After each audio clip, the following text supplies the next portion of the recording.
बात करें लाहौर की तो लाहौर में कम उम्र ड्राइवर्स और वन व्हीलर्स के खिलाफ क्रैकडाउन जारी है। रेस लगाने वालों की भी शामत आ गई। लाहौर ट्रैफिक पुलिस के शहर के पोश एरियाज में नाके, दर्जनों गाड़ियां बंद, मुतादिद के चालान किए गए। डिफेंस में मुतादिद मकामात पर DHA सिक्योरिटी के ताबन से नाके कायम किए गए। CTO का कहना है कि वालिदैन जिम्मेदारी का मुजाहरा करें और बच्चों को गाड़ियाँ देकर जिंदगियाँ ना गंवाएं।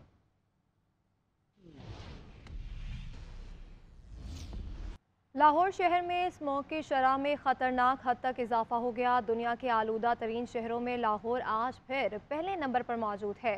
पंजाब हुकूमत भी फ़ज़ाई आलूदगी को कंट्रोल करने के लिए हर मुमकिन कोशिश करने लगी। इसी पर मज़ीद बात करेंगे सुलेमान सदीक से। जी आगाह कीजिएगा।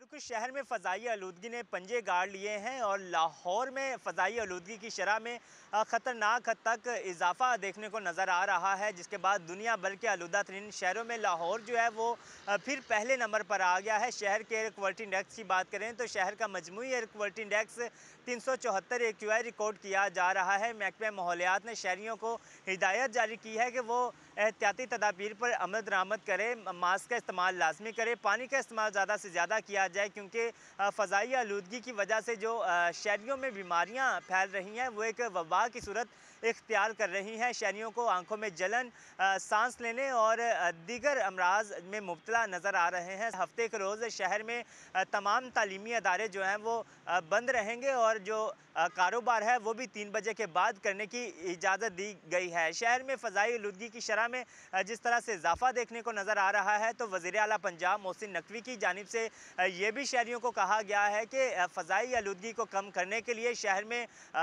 मसनूई बादल बरसाए जाएंगे, जिसके बाद फ़ज़ाई आलूदगी की शरह में कमी वाक़या होगी। जी वेलकम बैक। फैज़ाबाद धरना केस में सुप्रीम कोर्ट ने अपने तहरीरी हुक्मनामे में कहा है कि फैसले पर अमल न होने का खमियाजा कौम ने 9 मई के वाक़यात की सूरत में भुगता है। अदालती फैसले के तनाजुर में किसी को जिम्मेदार ठहराया गया और ना ही तशद्दुद और एहतजाज पर किसी का एहतसाब हुआ। नजरसानी दरख्वास्तों को माजी के 3 चीफ जस्टिस साहिबान ने समाअत के लिए मुकर्रर ही नहीं किया। फैज़ाबाद धरना नज़रसानी केस अदालत उज़्मा ने गुज़श्ता समाअत का तहरीरी हुक्मनामा जारी कर दिया, जिसमें कहा गया फैज़ाबाद धरने के फैसले के खिलाफ नज़रसानी दरखास्तें दायर तो हुई मगर वो समाअत के लिए मुकर्रर न हो सकें। माजी के 3 चीफ जस्टिस साहिबान ने नज़रसानी दरखास्तें समाअत के लिए मुकर्रर करने के लिए कोई हिदायत नहीं दी। हुक्मनामे में लिखा गया कि नज़रसानी दरखास्तें समाअत के लिए मुकर्रर न होने के सबब अदालती फैसले पर अमल दरामद न हुआ। अदालती फैसले के तनाजुर में किसी को जिम्मेदार ठहराया गया और ना ही तशद्दुद और एहतजाज पर किसी का एहतसाब हुआ, जिसके नतीजे में 9 मई को पेश आने वाले वाकयात देखने पड़े। हुक्मनामे में शेख रशीद की जानिब से नजरसानी दरखास्तें वापस लेने पर अदालत ने हैरानगी का इजहार किया। तहरीरी फैसले में लिखा गया कि शेख रशीद के वकील ने कहा कि मैं नजरसानी दरखास्तें वापस लेना चाहता हूँ, जिस पर अदालत ने बार बार पूछा दरखास्त दायर क्यों की। 4 साल 8 माह तक इल्तवा रहा। शेख रशीद के वकील ने जवाब दिया गलत फहमी के सबब नजरसानी दरखास्त दायर की। अदालती हुक्मनामे में मजीद लिखा गया कि ताज्जुब है शेख रशीद जैसा सियासतदान जो तवील अरसे तक रुकने पार्लियामेंट रहा उसे गलत फहमी हो गई। अदालत ने यह भी इस्तफसार किया कि आखिर शेख रशीद ने किसके कहने पर फैज़ाबाद धरना केस फैसले पर नजरसानी दरखास्त दायर की थी। जबकि सिंध हुकूमत ने फौजी अदालतों में सिविलियंस का ट्रायल रोकने के खिलाफ अपील दायर कर दी। फौजी अदालतों में सिविलियंस का ट्रायल रोकने का फैसला कलअदम करार देने की इस्तदा। अपील पर फैसले तक सुप्रीम कोर्ट का फैसला मुअत्तल करने की भी इस्तदा। फौजी तनसीबात पर हमलों के मुलजमान का ट्रायल फौजी अदालतों में ही होना चाहिए। आर्मी एक्ट और ऑफिशियल सीक्रेट एक्ट की कलअदम दफात बहाल करने की सदा की गई। उधर शोहदाए फोरम बलोचिस्तान की भी सुप्रीम कोर्ट में दरख्वास्त दायर, मौके पर इख्तियार किया। 9 मई के वाकयात के बाद शोहदा के लवाहिकीन में शदीद गम व गुस्सा पाया जाता है। सुप्रीम कोर्ट की जानिब से फौजी अदालतों को कलअदम करने का फैसला आइन और कानून की रूह के खिलाफ है। सुप्रीम कोर्ट में चेयरमैन तहरीक इंसाफ की जमानत का मामला है। चीफ जस्टिस काजी फायजीसा ने चेयरमैन PTI की अपीलों पर 3 रुकनी बेंच तश्कील दे दिया है। जस्टिस सरदार तारिक मसूद की सरबराही में 3 रुकनी बेंच 22 नवंबर को अपीलों पर समाअत करेगा। साबिक वज़ीर आज़म ने साइफर केस में जमानत के लिए सुप्रीम कोर्ट में अपील दायर की थी। रजिस्ट्रार ऑफिस ने चेयरमैन तहरीक इंसाफ की लीगल टीम को नोटिस जारी कर दिया। चेयरमैन PTI के जेल ट्रायल और जज तैनाती के खिलाफ इंट्रा कोर्ट अपील। जेल में ट्रायल को रोकने के हुक्म में 20 नवंबर तक तौसी कर दी गई। जस्टिस मियां गुल हसन औरंगजेब ने रिमार्क्स दिए कि इस केस में जो सेक्शन लगी है उसके मुताबिक सजाए मौत हो सकती है, जिस पर अटॉर्नी जनरल ने कहा कि उनका नहीं ख्याल कि ऐसा होगा। तफसीलात देखिए इस रिपोर्ट में। चेयरमैन पीटीआई की साइफर केस में जेल ट्रायल के खिलाफ इंट्राकोर्ट अपील। इस्लामाबाद हाईकोर्ट के जस्टिस मियां गुल हसन औरंगजेब की सरबराही में 2 रुकनी बेंच ने समाअत की। चेयरमैन पीटीआई के वकील सलमान अकरम राजा ने दलाइल देते हुए कहा कि वो बताना चाहते हैं कि गुज़श्ता समाअत पर ऑर्डर के बाद क्या हुआ। वो फौरी अडयाला जेल पहुंचे जहां जेल ट्रायल जारी था, जिस पर स्पेशल प्रोसिक्यूटर राजा रिजवान अब्बासी बोले, जब अदालत को स्टे ऑर्डर का बताया गया तो ट्रायल रोक दिया गया था। दौरान समाअत अटॉर्नी जनरल की तरफ से शाह महमूद कुरैशी की दरख्वास्त जमानत पर चीफ जस्टिस के फैसले का हवाला। कहा, एक मुलजिम का जेल ट्रायल हो तो उसी केस के दूसरे मुलजिम का अलग ट्रायल नहीं हो सकता। हमारी इस्तदा ये है कि इंट्राकोर्ट अपील काबिल समाअत ही नहीं। जिस पर वकील सलमान अकरम राजा बोले, शाह महमूद कुरैशी की जेल ट्रायल के खिलाफ दरख्वास्त का इस केस से कुछ लेना देना नहीं। जेल ट्रायल से मुतल्लिक तमाम अमल इंतजामिया से मुतल्लिका है, इसकी दस्तावेजात तलब की गई थी। जस्टिस मियां गुल हसन औरंगजेब ने रिमार्क्स दिए कि इस केस में जो सेक्शन लगी हैं उसके मुताबिक सजाए मौत हो सकती है। जिस पर अटॉर्नी जनरल ने मुस्कुराते हुए जवाब दिया कि जी मालूम है, मगर मेरा नहीं ख्याल सजाए मौत हो। जेल में कमरा समाअत छोटा होने पर मुअज़्ज़िज़ जज ने रिमार्क्स दिए कि अटॉर्नी जनरल साहब ये हम पर छोड़ दें, कुछ चीजों को हमने इंटरप्रेट करना है। बाद अज़ां अदालत ने जेल ट्रायल को रोकने के हुक्म में 20 नवंबर तक तोसी कर दी। अदालत ने केस की समाअत पीर तक मुलतवी कर दी। दूसरी जानिब बुशरा बीबी ने chief justice Islamabad high court Aamir Farooq पर अदम एतमाद का इजहार कर दिया। बुशरा बीबी की इस्तदा पर अदालत ने बार कौंसल्स को नोटिस जारी कर दिए। एवनफील्ड और अल अज़ीज़िया रेफरेंसेस में नवाज शरीफ की अपीलें समाअत के लिए मुकर्रर कर दी गई। इस्लामाबाद हाई कोर्ट 21 नवंबर को अपीलों पर समाअत करेगा। चीफ जस्टिस आमिर फारूक और जस्टिस मियां गुल हसन औरंगजेब पर मुश्तमिल 2 रुकनी बेंच केस सुनेगा। अदालत ने नवाज शरीफ की बैरून मुल्क से वापसी पर अपीलें बहाल की थीं। एहतसाब अदालत ने अल अज़ीज़िया और एवनफील्ड रेफरेंसेस में साबिक़ वज़ीर आज़म को सज़ा सुनाई। नवाज शरीफ ने एहतसाब अदालत के फैसलों को 2018 से चैलेंज कर रखा है। साबिक़ वज़ीर आज़म नवाज शरीफ ने मईशत की बहाली का रोड मैप दे दिया। कहते हैं इंडस्ट्री में आने वाले पैसे के बारे में ना पूछने की पॉलिसी होनी चाहिए। मईशत के फैसले दलेरी और बहादुरी के साथ करने होंगे। घरेलू सार्फिन के लिए बिजली सस्ती करनी पड़ेगी। इतनी महंगाई में आवाम कैसे जिंदा रहेंगे, कारोबार कैसे चलेगा। Lahore chamber of commerce and industry के अहदेदारान से खिताब में बोले, अगर हमारे दौर की तरक्की और पॉलिसी जारी रहती तो डॉलर आज 40 या 50 रुपए का होता। आज ये हालत हो गई है कि 1-1 अरब डॉलर के लिए मोहताज हो गए। किसका जाके गला पकड़े हम, किसको कसूरवार ठहराए। तो इतना अच्छा मुल्क चलता चलता जो है वो हमने खुद उसको गिरा दिया और फिर किसके हवाले कर दिया, किसके हवाले किया, जिन्होंने जो रुपए को भी तबाह बर्बाद कर गए, तरक्की को भी तबाह बर्बाद कर गए। और मेरे सारे साथी जानते हैं, पूरी पार्टी जानती है कि मैं चाहता था कि हम सीधा इलेक्शन की तरफ जाएं और अल्टीमेटम जब मिलने शुरू हो जाए तो फिर हम तो अल्टीमेटम के आगे तो खड़े होने वाले लोग हैं, हम बैठने वाले लोग नहीं है। मैंने कहा उन्होंने धमकी दी है, अल्टीमेटम दिया है, हम अल्टीमेटम के सामने आपने खड़े होना है। तो मुल्क को डिफॉल्ट से यकीनन बचाया जी।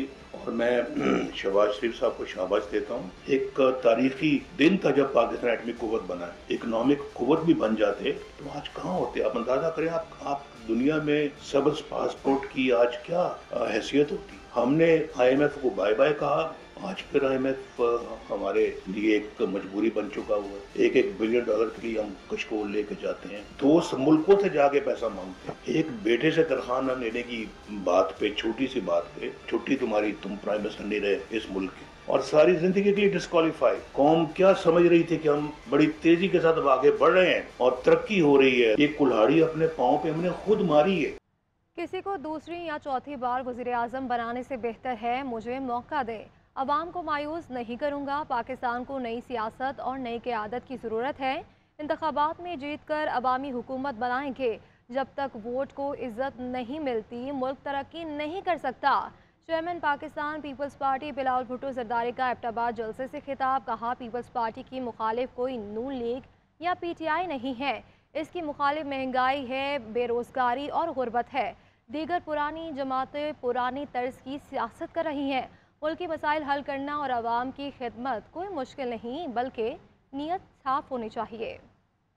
ये पाकिस्तान पीपल्स पार्टी थी जिसने पख्तूनख्वा को शनाख्त दिया। हमने आपको आपके हकूक दिए। इस आने वाले इलेक्शन में हिस्सा लेंगे, जीतेंगे, अवामी हुकूमत बनाएंगे। गुर्बत और बेरोजगारी तारीखी सतह पे है। हमारे जो ब्यूरोक्रेसी है उनको अंदाजा नहीं है, उनको एहसास नहीं है हमारा मुल्क के अवाम किस मुश्किल में है। आज पाकिस्तान के अवाम अपने अपनी तमाम सियासी जमातों पे तबसरा करें, तो आप खुद ये फैसला करेंगे तो इससे बेहतर कि हम किसी को दूसरी बार वजीर आजम बना दे या किसी को चौथा बार वजीर आजम बना दे जिसको मौका ही नहीं मिला है। एक बार मौका दीजिए, आप हमें मौका देते हो, ये मेरा आपसे वादा है। कभी आपको मायूस नहीं करूंगा, मैं दिन रात आपका खिदमत करूंगा। क्या हम उनके हवाले पाकिस्तान का मुस्तकबिल उनके हवाले करना चाहते हैं जो सिर्फ अपने लिए सोचते हैं? आप फैसला करें कि आपने पीटीआई के साथ देना है तो वो भी आपका हक, मगर मैं अपना सियासत पे यकीन रखता हूँ। शेख रशीद अहमद की नाम लिए बगैर नवाज शरीफ पर तनकीद, कहा मैं अनोखे लाडले को कहना चाहता हूँ, फैसला आसमानों पर होता है। सदर पीटीआई परवेज इलाही बोले, हलफ उठाता हूँ, मुझे किसी ने प्रेस कॉन्फ्रेंस करने का नहीं कहा, सारे इदारे हमारे अपने हैं, सबके साथ अच्छे ताल्लुकात चाहते हैं। साबिक वज़ीर आला पंजाब चौधरी परवेज इलाही ने मीडिया से गुफ्तगू में कहा, मैं चेयरमैन तहरीक इंसाफ के साथ वाली बैरक में हूँ, बहुत से लोग उनसे मुलाकात के लिए आते हैं। असद कैसर ने कहा, नवाज शरीफ पहले से वज़ीर आज़म डिक्लेयर्ड हैं, ऐसे इलेक्शन को कौन मानेगा? तफसीली इस रिपोर्ट में देखिए। आम इंतखाबात शफाफ होंगे, सदर पीटीआई परवेज इलाही पुरज़। असद कैसर और शेख रशीद को धांधली के बारे में तहफ़्फ़ुज़ात। शेख रशीद अहमद ने इस्लामाबाद हाई कोर्ट अहाता में मीडिया से गुफ्तगू करते हुए कहा, बलूचिस्तान की 16 सीटें हैं, 3 अनोखा लाडला लेगा, 3-4 फजलुर रहमान को मिल जाएंगे। मैं अनोखे लाडले को कहना चाहता हूँ, फैसले आसमानों पर होते हैं। फैसला पानीपत का पंजाब में होना है। जो अनोखा लाडला समझ रहा है उसको सिर्फ मैं भी उनके साथ रहा हूँ, मैंने भी कुछ वक्त उनके साथ लगाया है। मैं अनोखे लाडले को कहना चाहता हूँ, फैसला आसमानों का है, फैसला आसमानों पे होगा। और अगर मैंने जेल से ही इलेक्शन 2 सीटों का लड़ना है तो रज़ाई कल मैंने ले ली है, लाल शलील की तपाई भी लाल ले ली है, तकिए भी ले लिए। परवेज इलाही ने अदालत में पेशी के बाद मीडिया से गैर रस्मी गुफ्तगू की। सदर पीटीआई ने कहा, लिख कर देता हूँ, शेख रशीद पीटीआई की टिकट पर इलेक्शन लड़ेंगे, इलेक्शन में धांधली का कोई चांस नहीं, ऐसा हुआ तो लोग डब्बों पर बैठ जाएंगे। हल्फ उठाता हूँ, मुझे किसी ने प्रेस कॉन्फ्रेंस का नहीं कहा, हम सब इलेक्शन में हिस्सा लेंगे, हर सूरत शफाफ इलेक्शन होंगे। एंटी करप्शन अदालत सवाबी में पेशी के बाद मीडिया से गुफ्तगू करते हुए पीटीआई रहनुमा असद कैसर ने कहा, नवाज शरीफ पहले से ही वजीर आजम डिक्लेयर हैं, इस तरह के इलेक्शन को कौन मुनसिफाना इलेक्शन मानेगा? अगर ये इलेक्शन नहीं बल्कि ये नॉमिनेशन हो रही है, ये सिलेक्शन प्लस है, ये सिलेक्शन प्लस है। अगर इस किस्म का इलेक्शन हो जाए तो कौन मानेगा? न दुनिया मानेगी न इस मुल्क की आवाम मानेंगे। हमें लेवल प्लेइंग फील्ड चाहिए।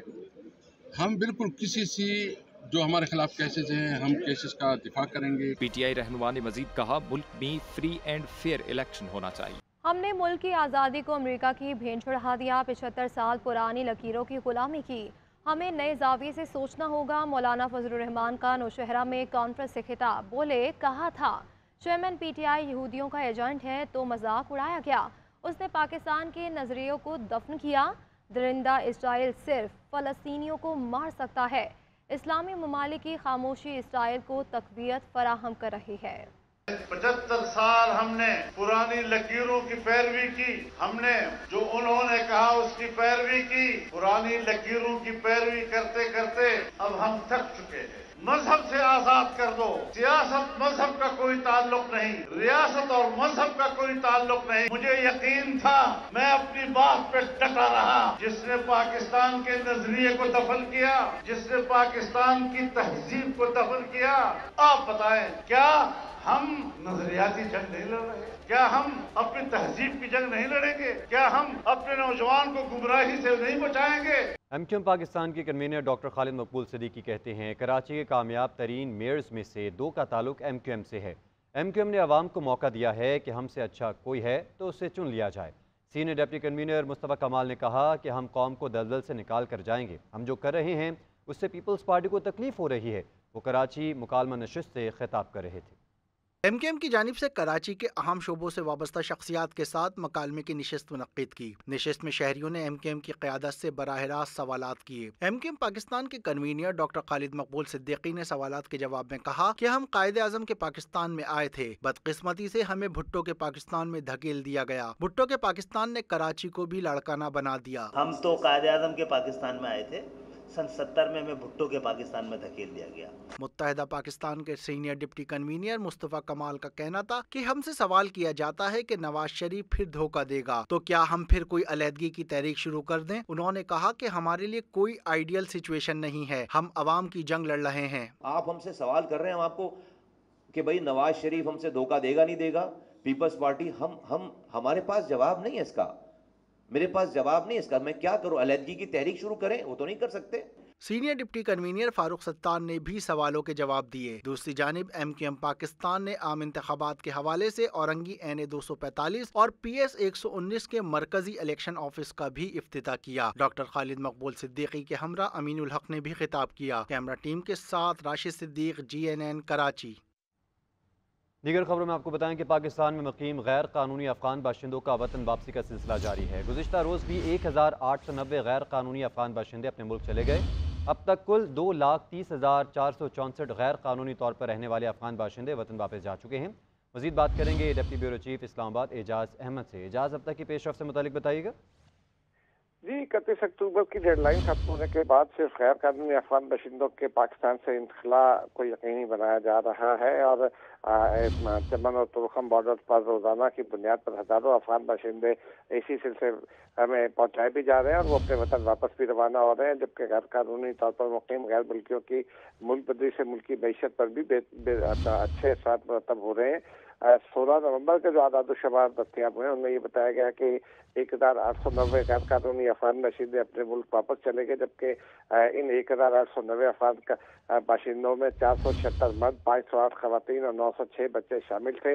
अफगानिस्तान रवानगी के लिए 146 गाड़ियों में 325 खानदानों की अपने वतन वापसी अमल में लाई गई है और इस तरह अब तक कुल 2,30,464 गैर कानूनी तौर पर पाकिस्तान में मुकीम अफगान बाशिंदों की वतन वापसी मुकम्मल हो चुकी है। जी, निगरान वज़ीर आला पंजाब मोहसिन नकवी ने लाहौर में शाहदरा चौक फ्लाईओवर का इफ्तिताह कर दिया। शाहदरा फ्लाईओवर से योमिया 3 लाख से ज़ायद गाड़ियाँ गुजरेंगी और ट्रैफिक का दरीना मसला हल होगा। तफसीलात जानते हैं इस रिपोर्ट में। निगरान वज़ीर आला पंजाब मोहसिन नकवी ने शाहदरा फ्लाई ओवर्स का बाकायदा इफ्तिताह किया। DG LDA मोहम्मद अली रंधावा ने फ्लाई ओवर्स की तामीर और तकमील से मुतालिक वज़ीर आला को ब्रीफिंग दी। वज़ीर आला ने कहा कि शाहदरा फ्लाई ओवर्स का 10 माह का काम 6 माह से भी कम मुद्दत में मुकम्मल किया गया है। GT रोड N5 से मुंसलिक 850 मीटर तवील 2 रोया फ्लाई ओवर्स से शहर के अहम दाखिली व खारजी रास्ते पर ट्रैफिक का दरीना मसला हल होगा। आज ये शाहदरा फ्लाईओवर जो तकरीबन 5 माह कुछ दिन पहले शुरू हुआ था, आज ट्रैफिक के लिए खोल दिया जाएगा। और लाहौर के हर इलाके में प्रोजेक्ट हो जाता था, शाहदरा का इलाका जो था वो हमेशा बैकवर्ड इलाका कंसिडर होता था। वो तमाम लोग जिन्होंने ये 10 माह का काम 6 महीने से भी कम अरसे में मुकम्मल किया, वो तमाम लोग मुबारकबाद के मुस्तहिक भी हैं। शाहदरा फ्लाई ओवर से योमिया 3 लाख से ज्यादा गाड़ियां मुस्तफीद होंगी। शहरियों के कीमती वक्त और ईंधन की मद में करोड़ों रुपए की बचत होगी। वज़ीर आला पंजाब का कहना था कि इमामिया कॉलोनी फ्लाई ओवर भी 15 दिसंबर को आवाम के लिए खोल दिया जाएगा। कैमरामैन उस्मान शब्बीर के साथ हमूदुर रहमान, GNN लाहौर।